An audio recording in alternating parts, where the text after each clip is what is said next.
Personal income taxation.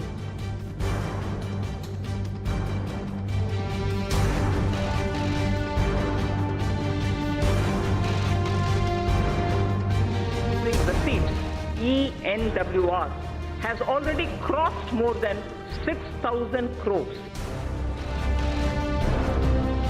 Which is already in the economy, directly into the hands of farmers. This is the budget.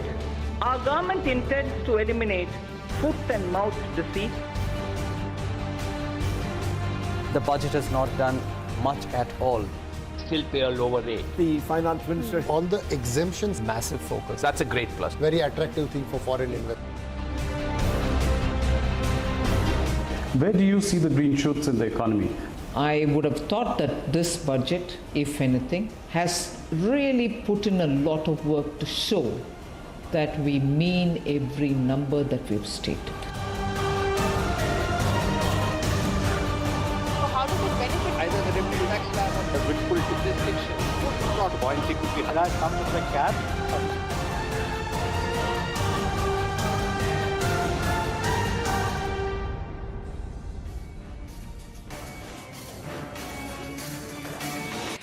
Well, let me start the show with a big thank you to all of our viewers. Thank you for the faith that you've kept with CNBC-TV18. On Budget Day, CNBC-TV18 was the most watched English news channel, and the viewership is bigger than all general news channels like Republic Times Now and India Today combined. So we were not only the most watched among business news channels, we were the most watched across all English broadcasters in India. In the megacities, our viewership was a commanding 81% on Budget Day. Across the country, we had a viewership of over 75%.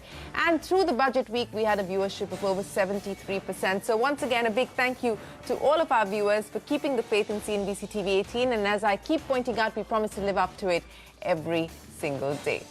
Well, that's our story, but let's start the show with the market action of the day. Global markets under pressure, and India was no exception due to the coronavirus fears. The Sensex lost over 100 points, but managed to end above 41,400. The Nifty slipping below the 12,200 mark. Financial stocks, the key underperformers, with the Nifty Bank slipping by 200 points. The mid-cap index also fell, with the three stocks declining for every two advancing stocks. Even global markets are a sea of red, as all three European indices trade lower, while the S&P 500 index is also down. So global markets there in the red. A dramatic spike in the number of deaths and infections due to the coronavirus in China is sending global markets into a tizzy. More than 250 deaths were reported on Wednesday alone, making it the single most deadliest day since the outbreak of the virus. The death toll stands at over 1,350 people. Over 15,000 new cases have also been reported in a single day after China changed the way that it classifies the infection. So that could have also resulted in the spike that we are seeing. With this, the total number of those infected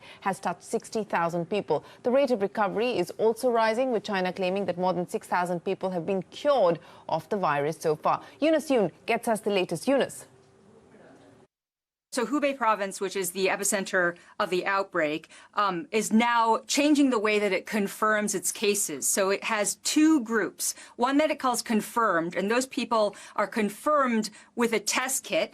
And then the other group are people who are clinically diagnosed. So they are confirmed by using a CT scan.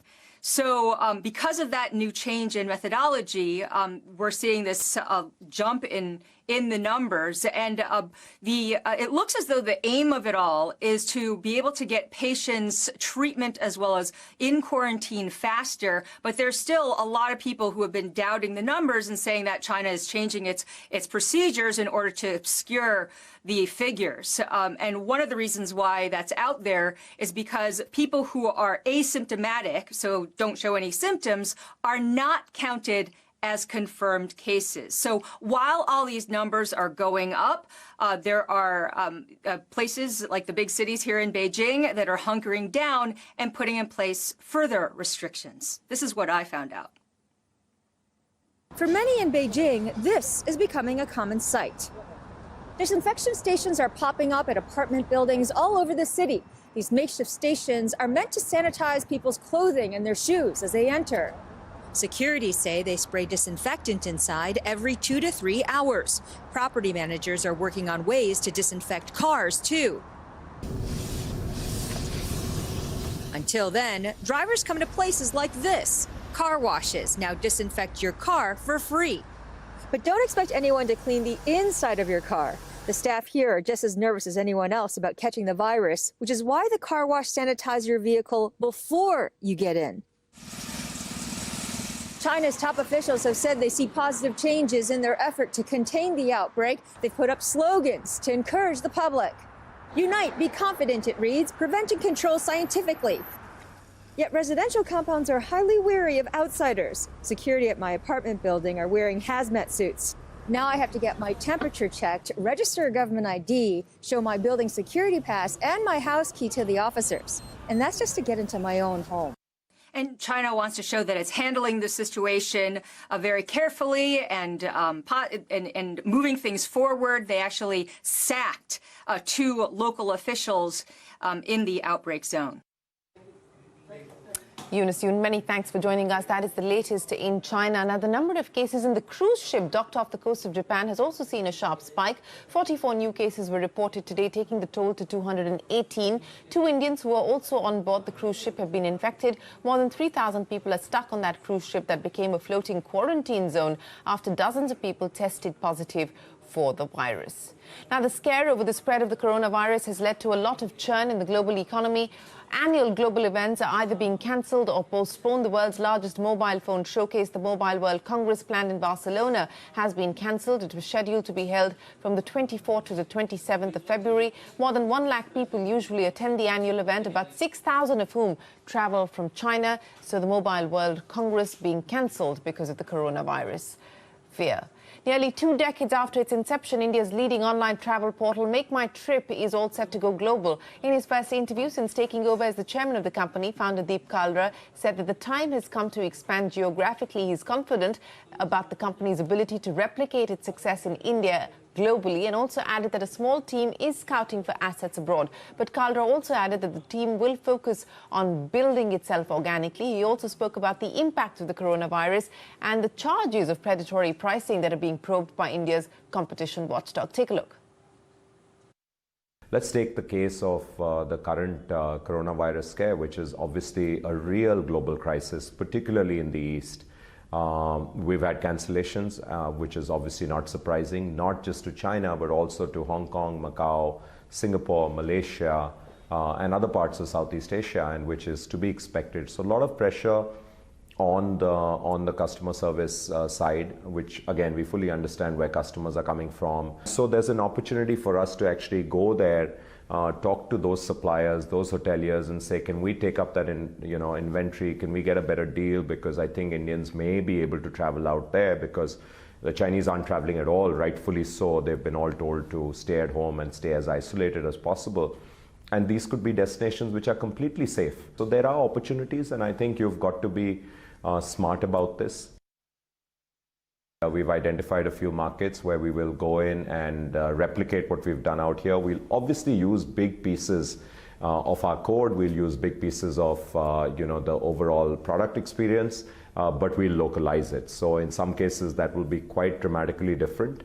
We will also have senior people who will be then running only that full time. We've forever actually held back on the temptation to go out and to replicate this in other markets. We've got lots of offers, lots of places look tempting, but we've always felt that the job's not yet done in India, which it still isn't. I think there's a lot to do, but if we look at domestic air, I think that's one market where we now have enough heft where we are looking at other verticals.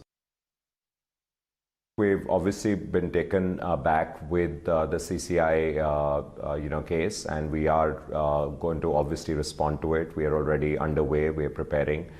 We don't think there's such a case. Like I said earlier on, the hotel market is still barely penetrated. Whichever figures you believe, it's between 10 to 15% penetrated online, of which even if our market share is 40 or 50%, we're talking about 5 or 7 or 8%. So really, we're still a small part of the overall market, and for us to be, I think, accused of having either monopolistic sway over the market and therefore being able to exercise predatory pricing, we believe is harsh. Well, that's deep color on a whole host of issues, but the big headline there, make my trip all set to go global. It's time now for us to head into a break, but coming up next, Vodafone Idea reports a 6,400 crore rupee loss in Q3 on the eve of the Supreme Court's hearing on the AGR matter. That and more when we get back.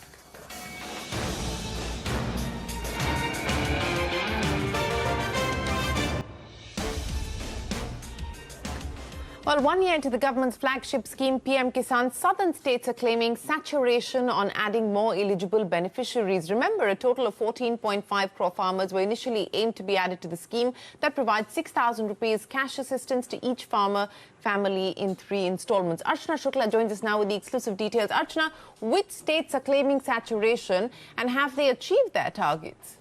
Well, 5 southern states, Karnataka, Tamil Nadu, Kerala, Andhra Pradesh and Telangana, have all claimed that almost all eligible beneficiaries have been added and enrolled into the PM Kisan scheme.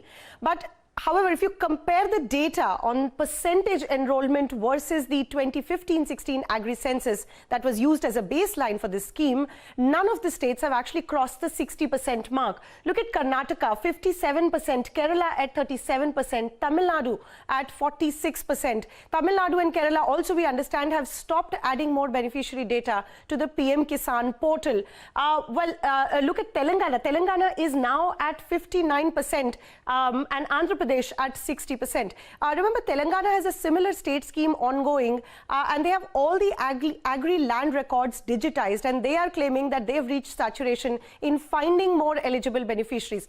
Now, some people we speak to say that some of the self-registration provisions that the government had started with through the Ujjivan app has also led to only a few thousands being added incrementally.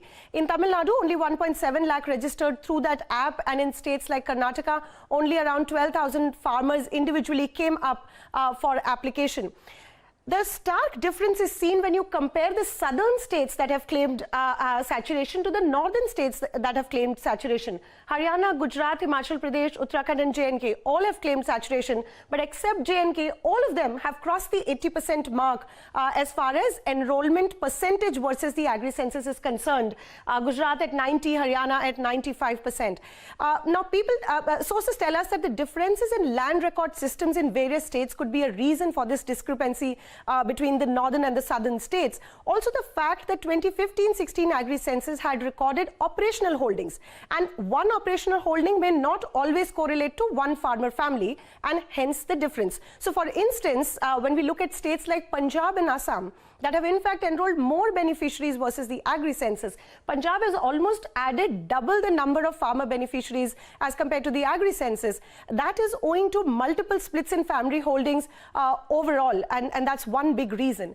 Currently, 8.8 crore farmer families have been enrolled in the scheme, and that is just a 61% enrollment, again comparing to the 15-16 census. States like Bihar and Madhya Pradesh have been slow in adding beneficiaries. Bihar is only at 33%. West Bengal, remember, with 70 lakh farmers, has still not participated in the scheme. So some bit of a gap will be filled in by these states. But with the states now claiming saturation, government officials estimate that PM Kisan beneficiaries may finally be restricted to the 12 crore number and not 14.5 crore as estimated earlier. Here is the Joint Secretary of Agriculture and the CEO of PM Kisan. Yeah, the current trend shows that we would be able to reach about 12 crore farmer base for the PM Kisan. So we are hoping to reach about 12 crores once West Bengal also joins, because West Bengal is one state which has not given any data to us. There are about 9 lakh farmers who have directly applied on the portal from West Bengal, whose names also we have sent to them. But since West Bengal government is not participating in the program, we have not been able to get verification of these farmers and include them in the beneficiary list. But once West Bengal gets on board, then we hope to reach about 12 crores.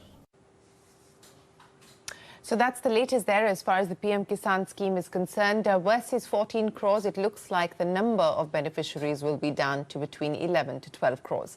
Now, Friday will see telecom companies Vodafone Idea, Bharti Airtel and Tata Teleservices make their last attempt to get some relief when it comes to paying the government's AGR dues, totaling over 1 lakh crore rupees. And that is because the Supreme Court will begin hearing the modification petitions filed by telcos. Remember, the court has already dismissed curative petitions filed by the companies. So these companies have no choice but to pay. If the court sees fit, these modification petitions will allow telecom companies to negotiate terms and timelines with the Department of Telecom for the payment of these statutory dues. So they will pay, but what they're hoping for is some relaxation in the payment schedule. Now, will the court grant any relief is the big question. And on the eve of the Supreme Court's hearing, Vodafone Idea has reported a third quarter loss of 6,400 crore rupees. The company has also said that there is significant doubt about its ability to continue as a going concern. Kritika is here now with the numbers and the commentary. Kritika, Vodafone pretty much reiterating what it's been saying. Well, let's start with the earnings first. The top line of Vodafone Idea is a little bit of a miss from our expectation at 2.3% of a growth Q on Q, but it's a loss that's a big dampener. 6,438.8 crore rupees of loss. The AGR impact has been taken in as an exceptional item figure. We'll get to that in a bit, but that was expected. The reason for the increased loss figure is the increase in amortization and depreciation cost, which has impacted the numbers. But EBITDA at 3,420 crore rupees, slightly lower than what we were expecting, but margins is the only positive at 11.6% versus 10.2% last quarter. Net debt 1.03 lakh crore rupees. But the big thing that could be a disappointment and that we need to watch out very carefully is the ARPU figure. ARPU is at 109 rupees versus 107 rupees last quarter. And if you compare this to Airtel, this is a negative, but then that's because we have been seeing a subscriber churn. So subscriber base is actually down by from 311 million to 304 million. And if you take it on a 6 monthly basis, it's almost a reduction of 25 to 30% in terms of the subscriber loss that they have seen.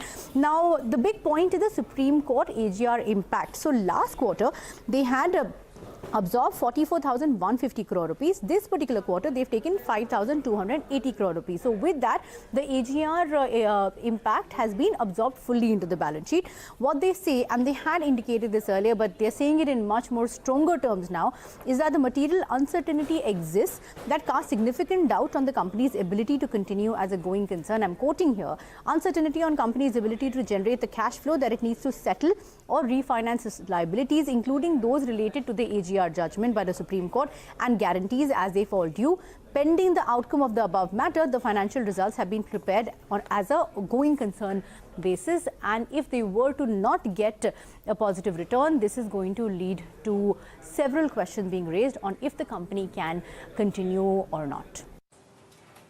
All right, Kritika, many thanks. So watch out for that important day in court for telecom companies. Speaking of court, it's the second day of Amazon's court battle with India's competition watchdog over its proposed probe on allegations of predatory pricing, deep discounting, among others. Yesterday, Amazon made its opening arguments against the probe, calling it a voyage of investigation. Today, it was the turn of the Competition Commission to hit back. Mugdha Bariyar is here with the action on day 2. Mugdha, what did the CCI have to say? Today was day 2 of Amazon's court battle with India's competition watchdog over its probe on allegations of predatory pricing and deep discounting, among others. Yesterday, Amazon made its opening arguments against the probe and said that since they are regulated under the FDI policy, the CCI's order is infringing on the jurisdiction of the central government. Responding to that, the CCI Council today said that this was an attempt to create confusion about jurisdictional facts. Amazon had also argued that CCI had not given the company a chance to be heard before bringing out the order, to which CCI's counsel said that the discretion to hear any party is with the Commission under Section 26(1) of the Competition Act. Now, the Delhi Vyapar Mahasangh that had lodged the complaint with CCI also made its arguments. It asked for the CCI proceedings to continue. It also argued that agreements between Amazon sellers and the platform should be investigated as is being done in the European Union. Now, the Confederation of All India Traders, a body of over 40,000 sellers, also said that they wanted to be heard in this matter, claiming that the Delhi Vyapar Mahasangh is its members. The arguments will continue tomorrow and the court will decide whether it needs to order an interim stay on the CCI probe. All right, Mugdha, many thanks for bringing us the action in that courtroom battle between Amazon and the competition watchdog. Now, 39-year-old Conservative MP Rishi Sunak has been named the new Chancellor of the Exchequer in the United Kingdom, their equivalent of the Finance Minister. The appointment is part of a major cabinet reshuffle by Prime Minister Boris Johnson. Sunak is also the son-in-law of Infosys co-founder N.R. Narayanamurthy. Sanjay Suri joins us from London with more. Sanjay, the appointment coming as a surprise? The appointment of Rishi Sunak as Chancellor of the Exchequer is a most unexpected development. Certainly, it's going to be a very controversial one as well. He replaces Sajid Javid, who has been in conflict with Prime Minister Boris Johnson over his proposals ahead of the budget coming up very shortly. Rishi Sunak now is going to be Boris Johnson's right-hand man in every sense of the term. The Prime Minister's residence is 10 Downing Street. That of the Chancellor is 11 Downing Street. These are the only two homes among the cabinet members on that little road, and this of course is symbolic of a very strong position of the Chancellor of the Exchequer, always traditionally number 2. So Rishi Sunak now is effectively and officially number 2 in the British government cabinet. There have been conflicts between Sajid Javid, the outgoing Chancellor, with Boris Johnson over policies particularly relating to Europe. And Sajid Javid, as a former Deutsche Bank man, has been very keen on networking with European institutions, but there is a conflict there, and that is now in the past. It's going to be Rishi Sunak, who does not quite have Sajid Javid's credentials, but, well, he has the job. All right, that's a surprise there. Rishi Sunak being named Britain's Finance Minister. Sanjay Suri, many thanks for joining us. With that, it is time for us to wrap up this edition of What's Hot. Thanks for watching.